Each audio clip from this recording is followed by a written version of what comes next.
In ancient times, humanity knew nothing of financial systems or currency.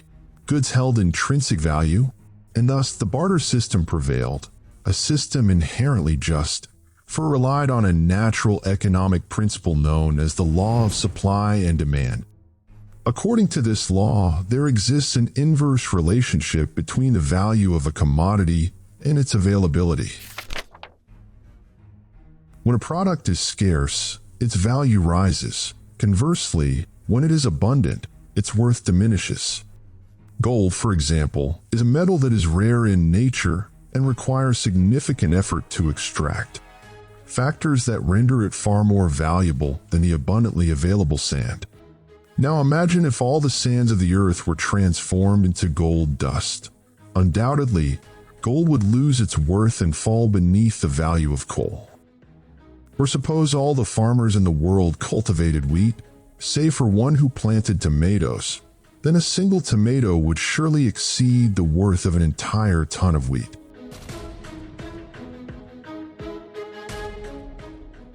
These are but illustrations of the law of supply and demand, a natural law that governs the valuation of goods. Hence, it was only natural for early civilizations to adopt it as the foundation of their trade and exchange systems. However, a flaw in the barter system rendered it inadequate as a comprehensive financial model, especially with the growth of human populations and the increasing complexity of their activities. The value of goods under the system depended on a secondary factor: individual need. And since needs vary from person to person, there arose a necessity to agree upon a single commodity that could serve as a standard of exchange, one that met certain conditions: inherent value, ease of storage and transport, resistance to spoilage over time, and desirability among people. Gold fulfilled these criteria, and thus it became the preferred medium of trade. Every good and service came to be measured against gold's value. If a commodity were exceedingly rare and in high demand, it would be valued on par with gold, 1 kilogram of it equal to 1 kilogram of gold.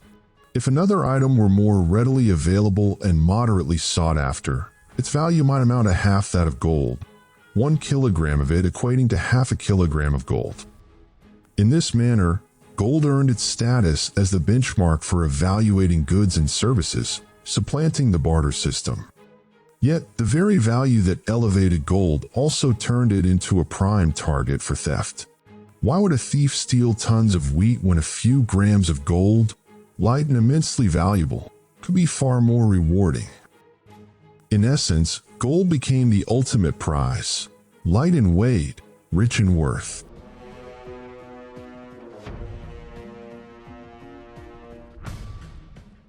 It was at this juncture that a historic transformation occurred.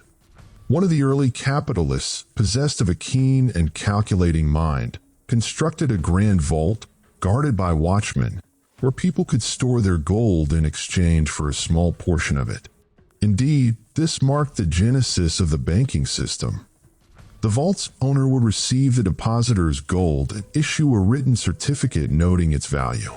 When the owner needed his gold, he would return with the certificate, hand it over, and retrieve his gold, minus the previously agreed-upon fee. However, a new problem soon arose. The process of exchanging goods became increasingly time-consuming.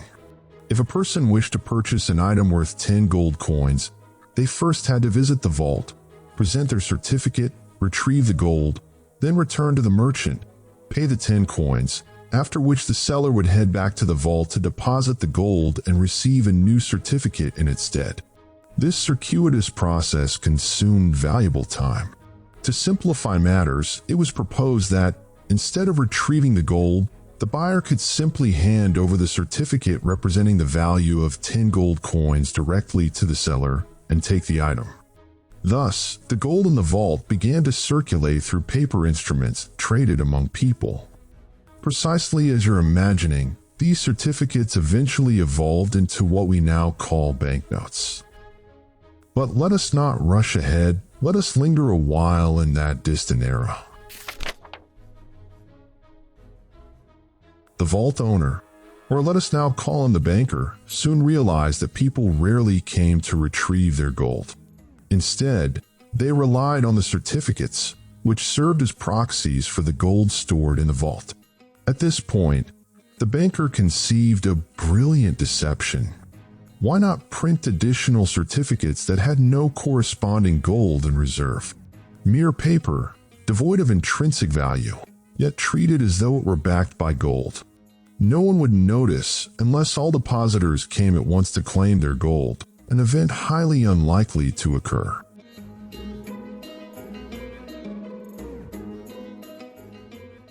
And so, through this cunning artifice, the banker amassed immense wealth out of thin air, by granting paper the value of gold. This ruse might have remained hidden were it not for the immutable law of supply and demand.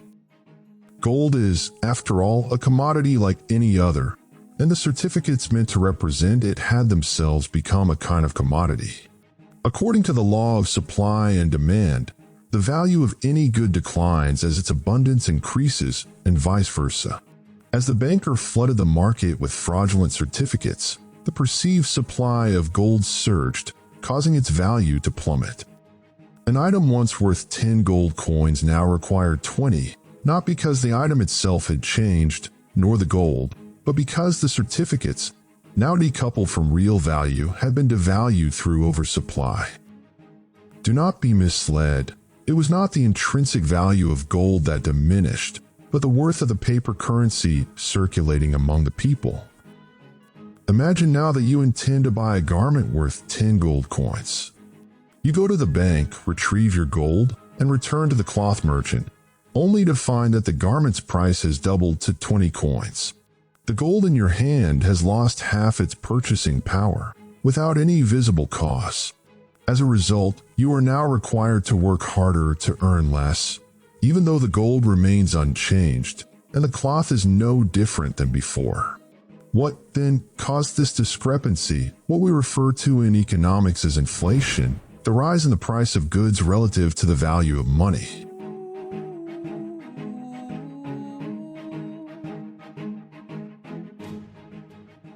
Undoubtedly, it was the clever trick devised by the original banker, through which he created immense fortune. And if you believe him to be the greatest thief in history for transforming paper into gold and robbing people in plain sight, you would still be mistaken. He was but a novice compared to his successors, those demonic heirs who went on to plunder the wealth of nations and reduce entire peoples to servitude.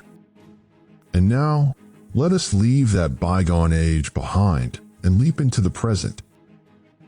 Have you ever wondered how banks make their profits? Or to put it more simply, if you deposit a sum of money in the bank, you receive a monthly or annual return, a fixed percentage of your deposit, and after several years, you reclaim your full amount, often with interest. But where does this increase come from? And more importantly, is it real? There are those who believe that banks utilize your money to fund industrial and commercial ventures, and that the increase in your deposit is merely a share of the profits generated by these enterprises. Believe it or not, this is an answer so naive it borders on the absurd, an illusion conjured, perhaps, to soothe guilty consciences or lull the oblivious into complacency. The truth is that banks generate their profits primarily through lending. Let this be engraved in your mind. Loans are the cycle of financial enslavement, the inexhaustible well in which the slumbering masses continue to drown. Let us now unravel this in clearer terms to grasp the true circulation of money and understand how the architects of deceit, the devils of finance, devised a system to entrap and enslave humanity. Recall the first of these devils, the one who conceived the notion of a vault to safeguard gold. Not only did he begin printing certificates equivalent to the gold held in his reserves without actually possessing the gold, but he also began lending those certificates to others, thus becoming a creditor of money that never existed in the first place. He relied on the principle of maintaining only a small fraction of the actual gold in the vault as a reserve, in case someone demanded physical gold instead of these worthless certificates. This method laid the foundation for what is now known as the fractional reserve system, still in use by banks to this day. When you deposit $10,000 in a bank, for example, the bank is only required to keep a fraction of that amount, called the reserve requirement. This ratio varies across nations. In the United States, for instance, this ratio stands at 10%, meaning the bank retains $1,000 in its vaults out of the $10,000 you deposited. So, what does the bank do with the remaining $9,000? Imagine another person comes along to buy a car and borrows that $9,000. He hands it over to the seller, who deposits it into his own bank account. The bank, treating this as a new deposit, retains 10%, $900, and lends out the rest to someone else. And thus, the cycle continues until the original $10,000 becomes $100,000, meaning the bank's financial system has generated $100,000 merely by leveraging your deposit for loans. Consequently, the interest you receive in return for entrusting your money to the bank is but a meager fraction compared to the substantial profits the bank accrues from your funds. And bear in mind, we have yet to address the bank's earnings from loan interest. Instead, we must turn our attention to the inflation spawned by this diabolical system. How the money you deposit in the bank does not truly grow with interest, as you might believe, but rather diminishes in real value.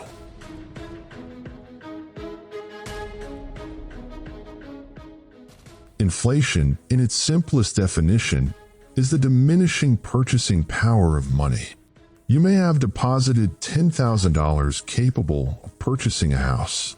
Enticed by a guaranteed return, you leave it to accrue interest, and after a year or more, it grows to $12,000.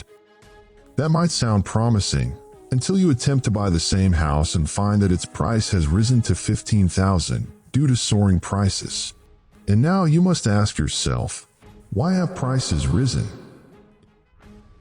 In fact, the value of goods neither truly rises nor falls. It remains relatively constant, governed by geographic and natural factors. What fluctuates is the value of the colored paper we have been led to believe possesses intrinsic worth, when in reality, its perceived value is born of a diabolical illusion. An illusion woven by the financial system, hidden from the herd so that they may never learn how the world is truly governed at the summit of the pyramid, how the devils have enslaved them through ignorance, while the awakened strive to rouse others and free them from the matrix that has imprisoned their minds and veiled their eyes. Let us return once more to the 16th century, to the city of Frankfurt, Germany, where we stand before a Jewish banker named Meir Amschel. He began his career at the Oppenheimer Bank, soon rising to become a partner, drawing upon the financial wisdom and usurious practices inherited from his father. Later, Meir returned to the financial institution founded by his father before his passing, breathed life back into it, and chose for his family a new name inspired by a red shield that his father had once hung above the door of their establishment.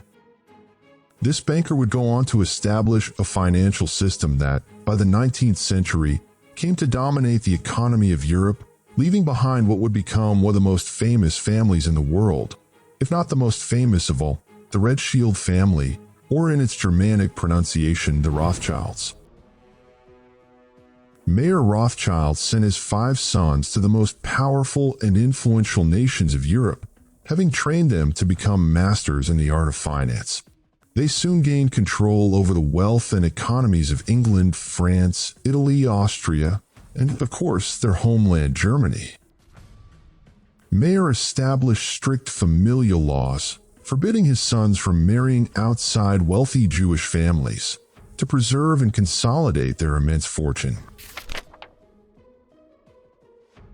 The Rothschilds played a discreet yet significant role in European politics, reaping tremendous profits from wars, especially the series of conflicts during the reign of Napoleon Bonaparte in France, known as the Napoleonic Wars.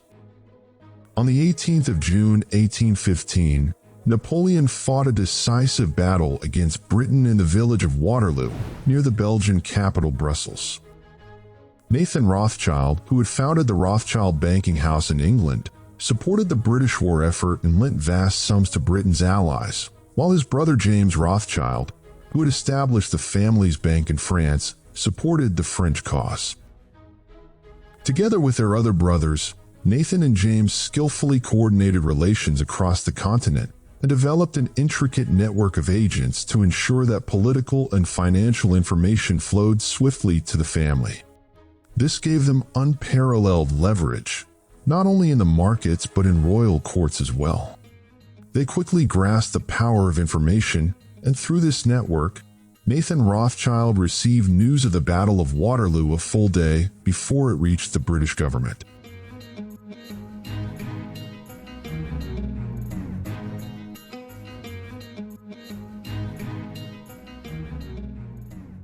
It is said that he spread false rumors of a French victory, triggering a stock market crash. Seizing the moment, he bought up shares at rock-bottom prices through intermediaries, and when the real news, Britain's victory, arrived and stock soared, he sold at massive profit, amassing an enormous fortune through this stratagem. It is also said that he foresaw the future decline of government borrowing, which would lower the value of British government bonds. He bought these bonds, waited patiently for 2 years, and then sold them for a 40% return, a staggering yield even when measured against the family's already vast wealth. Thus, the Rothschild family succeeded in strengthening their grip over the British and European economies. For he who controls wealth wields power, influence, and authority, able to amend or enact laws in service of his own interests and to extract maximum benefit.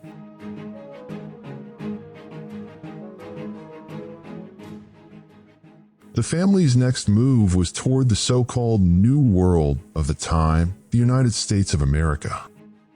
Yet, the founding fathers of the American Republic had learned the lessons of the Old World and stood in defiance against the financial system the Rothschilds sought to impose, one veiled under the name of a central bank or Federal Reserve. Thomas Jefferson, the third president of the United States, once warned, "If the American people ever allow private banks to control the issue of their currency, first by inflation, then by deflation, the banks and corporations that will grow up around them will deprive the people of all property until their children wake up homeless." Successive presidents continued to resist this system, most notably Andrew Jackson, the seventh president of the United States, who waged a political war against the central banking institution between the years 1829 and 1837, in what became known as the Bank War.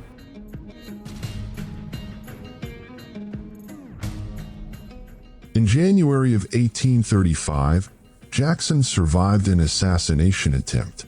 When he later fell ill, he famously declared, "The bank is trying to kill me, but I will kill it."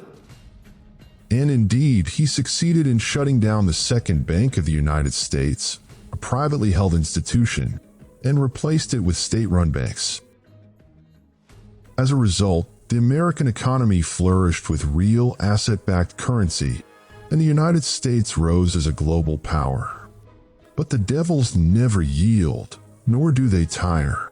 Their arsenal overflows with wars, revolutions, crises, and schemes to lend to governments only to conquer them economically, thereby influencing legislation and robbing nations of their hard-won gains. The schemes to reintroduce private banking and seize control of the national economy persisted until, during the presidency of Woodrow Wilson, they finally succeeded in founding the Internal Revenue Service (IRS), a bureau of the U.S. Department of the Treasury tasked with enforcing federal tax law. From then on, tax revenues no longer flowed to the American government, but instead into the pockets of the financial cabal granted the authority to print money through the Federal Reserve, a bank the sleeping masses still believed to be a government institution. The war between presidents and these shadowy forces raged on. In 1963, President John F. Kennedy signed Executive Order 11110, granting the U.S. Treasury the authority to issue silver-backed currency. Notes in denominations of $2 and $5 were printed and signed as United States notes rather than Federal Reserve notes. This executive order struck a severe blow to the central bankers who owned the Federal Reserve, as it threatened to freeze their exclusive right to print money. Yet 6 months later, in November of 1963, Kennedy embarked on a visit to Dallas, Texas, riding in an open-top car, a decision that made the task of a skilled marksman all too easy, as a fatal bullet struck him in the head.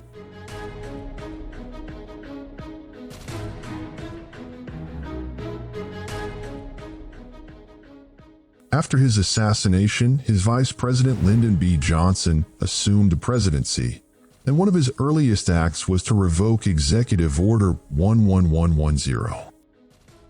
John F. Kennedy was the last president to challenge the financial devils and stand against the Federal Reserve. No president since has dared confront this leviathan that swallowed the United States. Now, imagine this great war raging in a nation of the First World. What then of the Third World? Did the devils meet the same resistance there as they did in the West? Do not rush for an answer, for the tale still holds many twists yet to be revealed.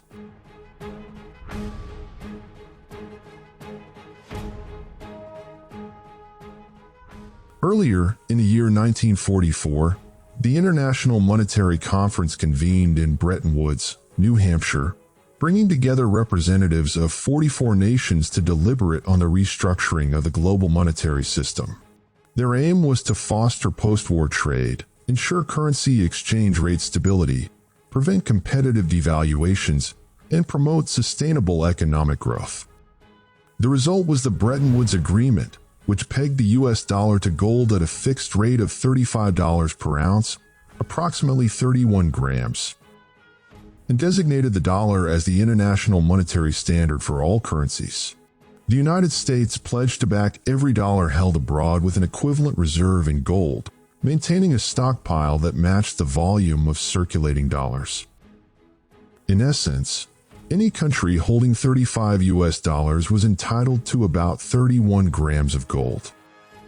Naturally, the gold was not physically delivered but retained within American vaults, echoing the strategy of the original banker devil who defrauded individuals, albeit now on a far grander scale, as the financial elite that had seized control of the United States set out to defraud the entire world in what would become history's most audacious heist.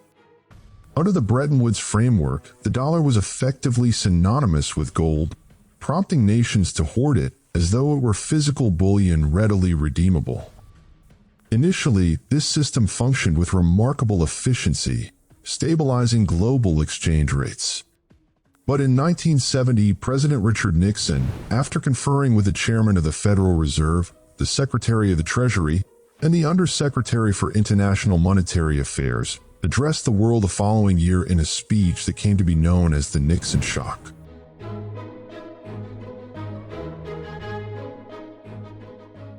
In this address, Nixon renounced America's commitment to convert dollars into gold, effectively unpegging the currency and introducing a floating exchange rate, where the value of the dollar would henceforth be determined by market forces of supply and demand. The world awoke to the stark reality. The United States had been printing unbacked dollars while amassing the world's gold in return for mere paper. Predictably, no nation dared challenge the overwhelming economic and military dominance of the U.S., lest the millions stored in their vaults become worth less than tissue.